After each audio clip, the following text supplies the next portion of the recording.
मुलांनो आता बघा, चवदार भाजी. भाजी हे नाम आहे. भाजी हे काय नाम आहे. या नामाविषयी, या भाजीविषयी माहिती ज्यादा सांगतो हा शब्द चवदार. म्हणजे भाजी कशी आहे? चवदार आहे. म्हणजे भाजी हे नाम आहे. ह्या नामाबद्दल तर ज्यादा माहिती सांगितली यांनी की भाजी चवदार आहे. भाजी कशी आहे? चवदार. फुलपाखरू हे काय आहे? नाम आहे. फुलपाखरू मग फुलपाखरा विषयी ज्यादा माहिती ह्या शब्दाने दिली, रंगीबेरंगी. म्हणजे फुलपाखरू हे नाम, या नामाबद्दल विशेष माहिती, ज्यादा माहिती दिली या शब्दानं, रंगीबेरंगी या शब्दानं. तिसरं बघा, सभा.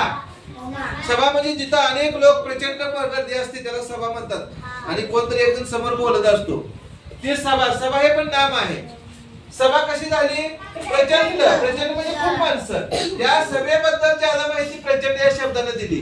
म्हणजे सभा हे नाम आहे. नामाबद्दल ज्यादा माहिती प्रचंड या शब्दाने दिली. मुलगा हे पण नाम आहे. मग या मुलगा कसा आहे?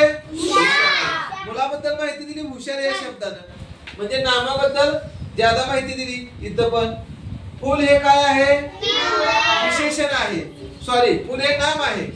आणि या नामाबद्दल, फुलाबद्दल ज्यादा माहिती कुठल्या शब्दाने दिली? पिवळे. नामाबद्दल ज्यादा माहिती दिली. वर्ष हे पण नाम आहे. मग वर्ष किती झाली? 15. मग 15 हा शब्द ह्या नामाबद्दल, या वर्षाबद्दल ज्यादा माहिती सांगतो, विशेष माहिती सांगतो. घर. घर कुणाचं आहे?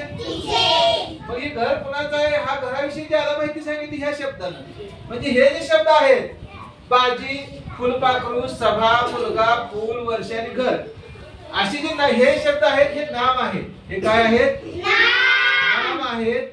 आणि या नामाबद्दल ज्यादा शब्द ज्यादा माहिती, विशेष माहिती देणारे जे शब्द असतात. मग भाजीबद्दल चवदार माहिती ज्यादा दिली.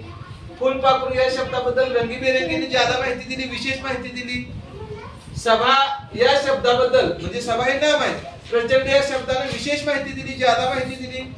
हे जे शब्द आहेत, चवदार, रंगीबेरंगी, प्रचंड, हुशार, पिवळे, 15 आणि तिचे, हे जे शब्द आहेत हे या नामाबद्दल ज्यादा माहिती सांगतात, विशेष माहिती सांगतात. म्हणून या शब्दांना, विशेष माहिती सांगणाऱ्या शब्दांना, ज्यादा माहिती सांगणाऱ्या शब्दांना विशेषण म्हणायचं. काय म्हणायचं? विशेषण. समजलं तुम्हाला? विशेषण कशाला म्हणायचं?